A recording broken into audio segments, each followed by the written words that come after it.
living life, everyday, late at night, not okay, all I want, and I pray.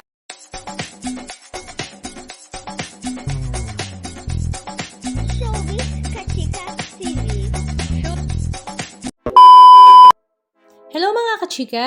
Usap-usapan nga ngayon sa social media ang nalalapit na pagsisimula ng teleserye na Incognito na pinagbibidahan nga ng talaga namang premyadong aktor at aktres sa showbiz industry.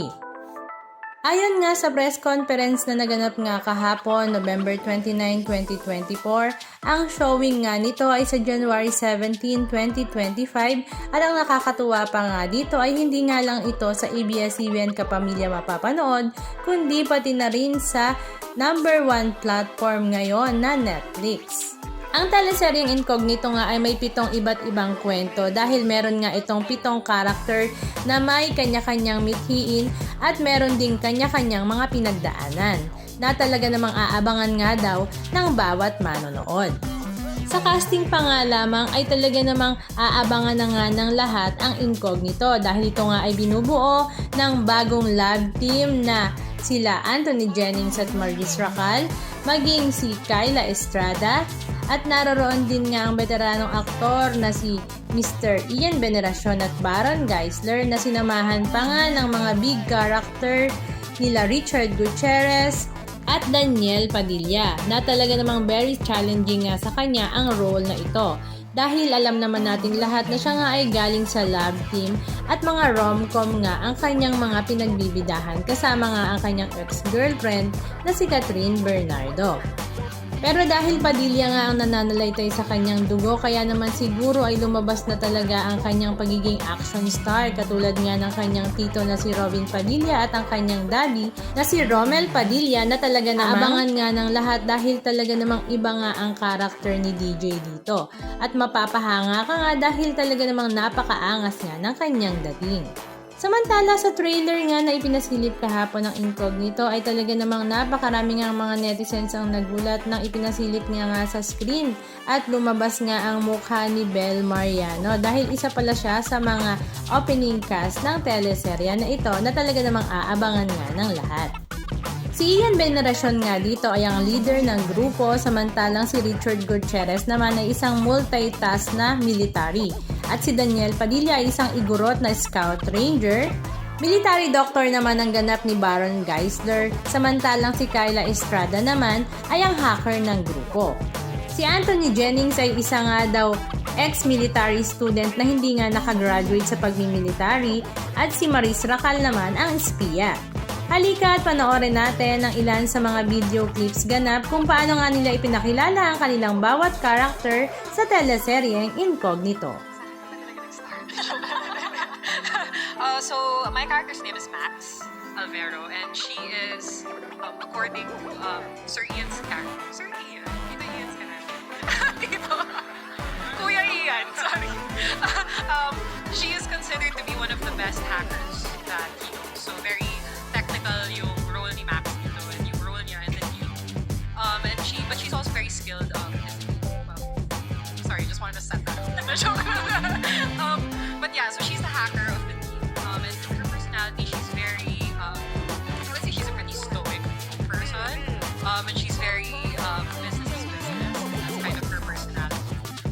And yeah, I feel like it works well with a team of very colorful personalities. Si Tomas, yung character ko dito, ano siya? Matapang. Tapos siguro, ano lang siya parang mahirap lang siya. Pero, yun nga kulang-kulang din siya. Pero, ayun, meron siyang tapang. Ano siya hindi siya discharged soldier. Parang hindi siya graduate kasi nagkaroon ng problema. Pero, ayun, hanap ako ng mga panoorin. Makita? Hindi kasi pagdating ko dito, ano ako sa gate. Sumabit! Napunit! Yung pala yun, guys. Yung pala. Panoorin niyo po sa CCTV. Hindi ko nga din alam dito sino. Anyway, yung name ng character ko dito ay si Gabriela Rivera.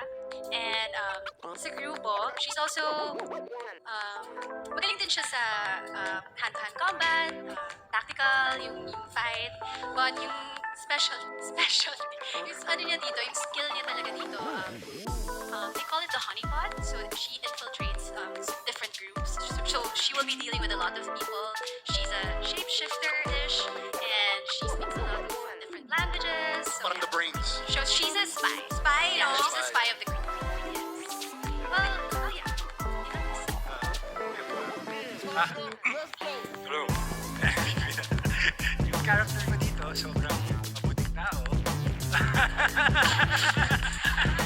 Change of role. Medyo kinailangan ako yung workshop ni na Mrs. Sir Henry and the team. Biro lang. Hindi, pumagay naman kasi sa character ko, yung pangalan niya is Miguel Texon. Ang dami niyang skills set and ang laking tulong niya sa grupo kasi isa po siyang napakagaling na sniper. Isa rin po ako sa medic, doktor ng team. And isa rin po akong alcoholic. Recovering alcoholic. Ang character ko dito, ako yung pinakabunso. So si Kuya DJ at si Kuya Chard. I play the role of Greg Paterno. And he has a long history of military service. He has worked overseas. And he's a tactician. He's a planner. And siya yung nakikipag-negotiate for the whole team. And then siya rin ang nag-brief ano yung situation na gagawin. And yun. Pero sarili niya, marami rin siyang nakaraan na unresolved issues, personal issues, na hindi ko pa siguro dapat i-disclose. Pero along the way, makikita rin kasi yung individual journey ng kada character. That's I think what makes it really interesting. Hindi lang siya action na pag-ilan. It's 7 different characters and different phases in their journey. Tapos nagtatagpo-tagpo sila. So minsan maganda yung minsan swak, yung dynamic. Yes, ako dito si Jose Bonifacio, discharged ex-Navy SEAL. Very competitive, very competent, mission-based. Yung objective lagi ni JB dito. Isa sa mga main objectives niya ay makabalik sa military. And I also come from a family of military men. So, exciting. Action yung character. And now let's have Daniel Padilla. Andres Malvar, Dugong Igorot, Makatao, at Discharge Scout Ranger. Yun ang muna. Short but sweet, oo. Pero tama ngayon para talagang we're left. Anong masasabi nyo mga kachika? Just comment down below. And please don't forget to subscribe. Thank you!